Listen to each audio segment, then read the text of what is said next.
আচ্ছা, এই যে ফাহমিদুল ইসলামকে আপনারা মানে অ্যাকচুয়ালি কি কারণে বাদ দিলেন? এই কারণটা প্রত্যেকটা ফুটবল ফ্যানই কিন্তু জানতে চাচ্ছে, ঠিক আছে?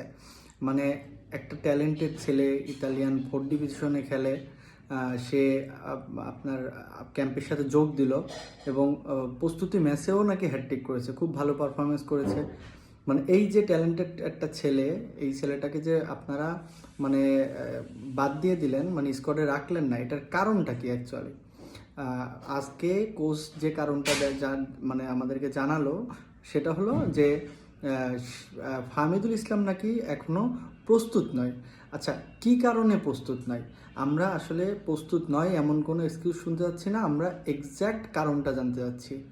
যদি বয়স কোনো মানে ইস্যু হয়ে থাকে এখানে, যে ছেলেটার বয়স 18 বছর, তাহলে তো আমাদের কোচ যে মানে স্প্যানিশ কোচ, তিনি তো নিজের কান্ট্রিতেই তো লামিন ইয়ামাল বলেন বা পাও কুবার্সি বলেন, এই মানের প্লেয়ার, বেশিরভাগ প্লেয়ারই তো আপনার 20 বছরের নিচের প্লেয়ার। তাহলে ফাহমিদুল ইসলামের দোষটা কোথায়?